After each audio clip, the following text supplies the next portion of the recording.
All right, those closest to me know that the first generation Monte Carlo is actually my favoriteest car of all times. And I hate to admit to it, but it was Fast and Furious Tokyo Drift that was the movie and the moment I fell in love with the first generation Monte Carlo. So this is actually my third one. I really got lucky on this find. I found it in St. Louis, and it was away in this garage, and the guy they were selling their parents' house, and the car sat there since '83 with body work done to it. It had a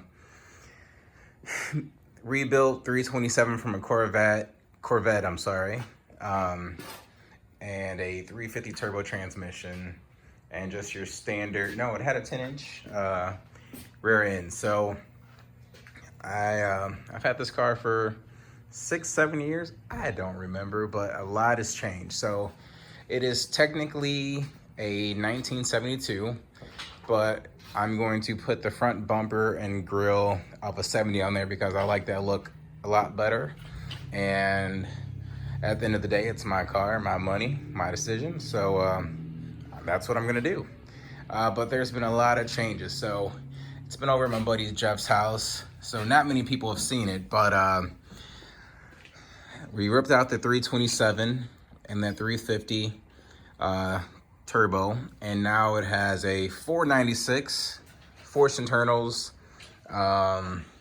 It's gonna be EFI, so you guys can see that FiTech sitting there. What else we have going? March pulley systems on there. New radiator. I gotta admit, I really like, I forget what they call this piece right now, but I really like that. New radiator, new fans, Wilwood disc brakes all around.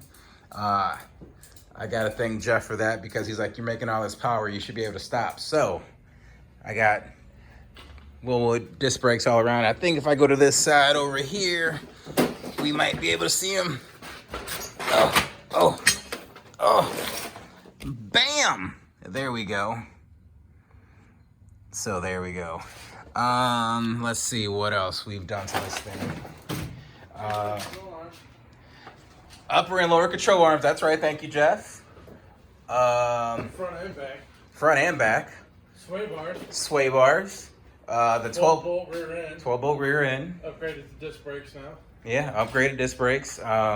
Big wheels. Big wheels. So they're staggered. I really like the rally wheels. So up front we have 18s. In the back we have 20s. I just feel like the Monte's a big car, so you gotta fill those wheel wells. So it's done a lot. What I liked about this car is that it was a blank canvas, but it was a solid blank canvas. And I need to get in here really quick. So as you can see, it was a factory bucket center console car. This is a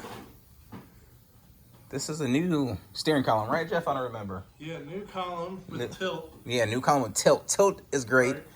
Right. The dash is new. That's actually a Chevelle dash because I did not like the wood. It's not even considered wood grain. I don't know what it's called, but I didn't like that woodness. It has a retro sound radio. Which I'm kind of bummed out about this because this one runs off of auxiliary cord, and all the newer ones work off of Bluetooth. Dakota Digital dash, and it's gonna have Alpine Type R components all around with the 8-inch subwoofer. The cool thing so it also has a turbo 400 transmission, and what's cool about this is that this actually has a ratchet shifter mechanism in it. So it looks factory, but with the horseshoe shifter, but it's actually ratchet. The interior is pretty clean, minus a couple holes and tears, but what can you expect from a car from the 70s? But solid, rust-free. Got big plans. This was supposed to just be a just a motor and transmission swap, but Jeff is gonna do the whole deal. You know, Can you hear? yeah. Jeff's over here making a ruckus, moving this big dinosaur of a engine holder, not a holder, stand. Thank you. But now, yeah, we got big plans for this thing. I'm actually going to delete the drip rails because I don't like them. I don't like the way they look, and just gonna kind of give it a little bit more of a modern day appearance. So this is my Mani that I always talk about. A lot has been done. It still has a lot more to go, but I love it. First car, I mean, it's my favorite car. It's my third one, and this one I've actually gotten it right. My first one I bought off of pure emotion and impulse, and it was a rust bucket. The second one was in better shape, but I don't know. But no, this is the one. This one's gonna be a keeper. If one day I have an accident, I mean, if I have a kid, and I can pass it on down, but until then, whenever I die, people could just fight over my stuff. So. Shit, that's mine. They know disputing nothing. That car's mine. That's all my blood. So I got busted knuckles on that. I earned that one. All right, so the world, you hear it. The money goes to Jeff. So, and if I end up dead, look at Jeff first, okay? All right, so we're getting ready to get this beautiful LS motor to Jeff's basement. So if you never see us or hear from us again, the LS1, and we died getting it down the stairs. All right, guys, so we got the one engine down, and we're getting ready to get the second one down once we get another ratchet strap. So I'm just thinking about more things about the Mani. I'm actually going to tuck the bumpers. I've always hated the gaps that they came from the factory, so gonna shave those and tuck them. I love this car. Absolutely love it.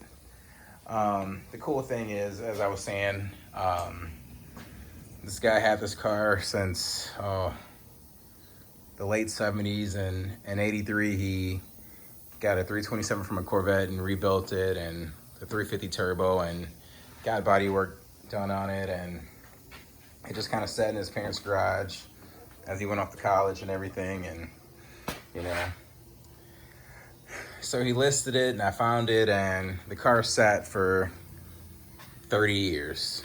And I show up to take a look at it. We put a battery in it and fresh gas, and this thing starts right up.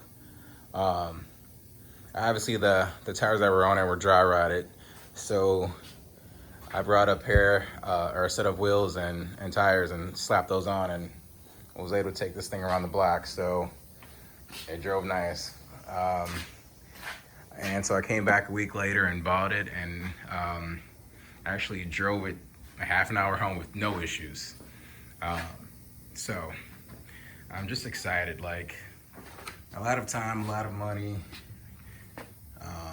has been put into this car, and it's nowhere near being finished, and it's gonna be amazing once it is finished. So my buddy Jeff, who's been helping me with this, it's been great. He's been helping making my dream become a reality. So obviously without Jeff's help and knowledge, you know, this car wouldn't be where it's at, or it wouldn't be what it's gonna be. So I definitely appreciate that.